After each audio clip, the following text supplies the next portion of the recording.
I want to read you the cover of this journal that changed things for me, or at least helped me to see things differently. It says, quote, "Finding yourself is not really how it works. You aren't a $10 bill in last winter's coat pocket. You are also not lost. Your true self is right there, buried under cultural conditioning, other people's opinions, and inaccurate conclusions you drew as a kid that became your beliefs about who you are. Finding yourself is actually returning to yourself, an unlearning, an excavation, a remembering who you were before the world got its hands on you." And if that is not the truth and what I needed to hear and what I consistently lean back on, which has actually gotten easier, to accept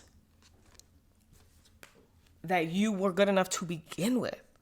That has never been the messaging that I have seen portrayed anywhere. You know, when we talk about growth, we talk about it as like changing. I'm a new person. I'm so different, and not as like a building upon. And now that we've done so much false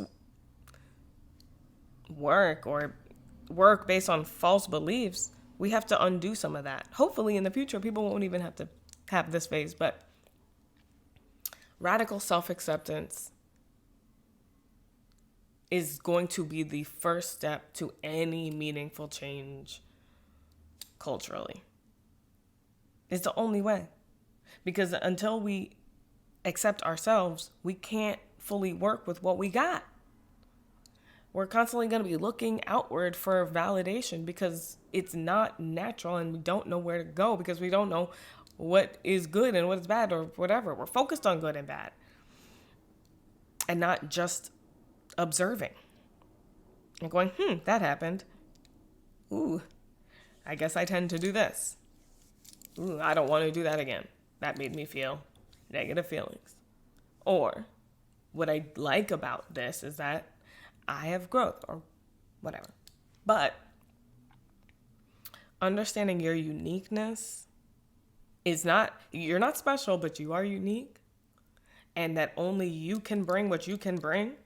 And no one else is going to understand it before you can do it is a huge mindset shift and is required. Because this is not easy, and people along the journey past, once you finally accept yourself, like people are going to be uncomfortable sometimes, but a lot of people are going to be inspired by it.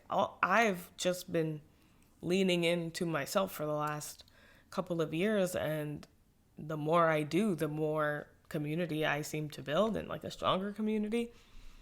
Not that it's been easy, and it's very uncomfortable, and it is not safe or sturdy or secure, and every day is a battle a little bit, just like it always was though. But at least I feel good about what is happening, and I feel like there's a place to go that will work for me. I will figure it out, and I can figure it out. I'm 34 now. Like, I've done it for this long. What do you mean? You got to look to the adultier adults to know if you're doing a good job. Stop it. Cut it out. That's what they want. They want to keep you disoriented so that you just go for what they tell you is going to be the right thing. And not like, oh, you're good. No, you're good. What do you like? What do you like to do? What has been a consistent throughout your existence?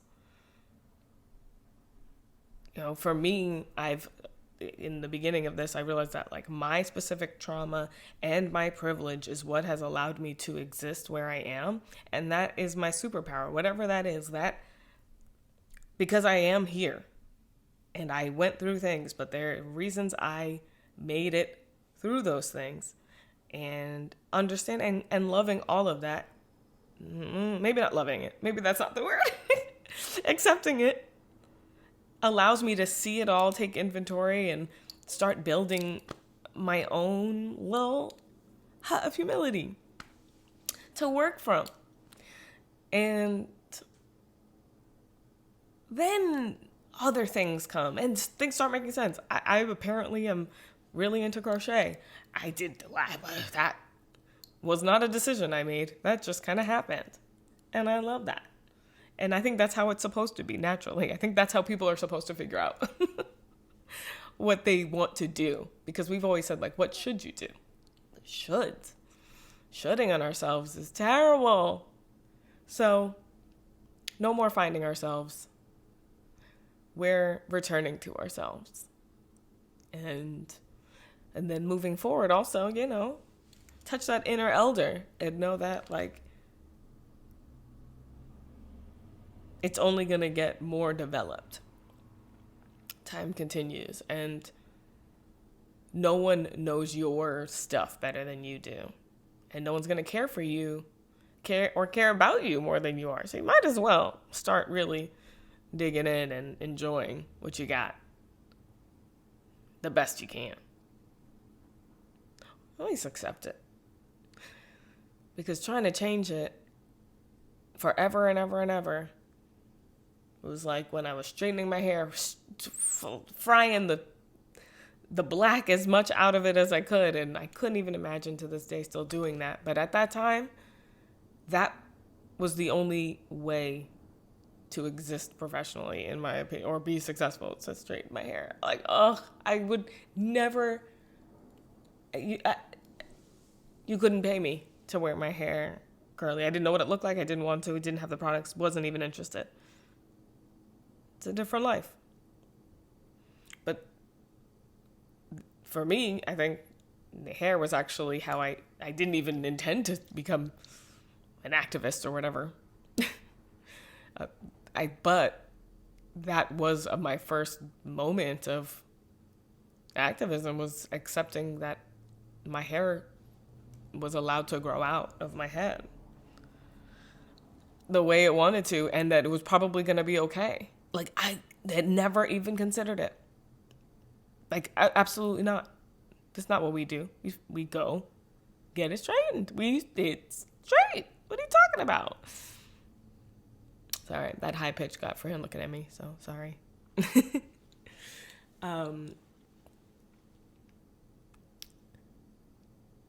And accepting myself as is, and realizing however my hair wants to grow out is actually probably what's best for it, because it's decided to do it. Like, craziness that it took me until I was 26 to do it. And it wasn't easy for a really long time. But I wouldn't change it for the world. Not a comfortable journey, but not one I would ever take back. So, no more doing what's comfortable or whatever, quote unquote, safe, because we know safe has been sold to us as something that it isn't. I mean, safety is really in numbers and community, not in security and stability and consistency. But I would have bought that in a heartbeat. Anyway, until next time, this was fun.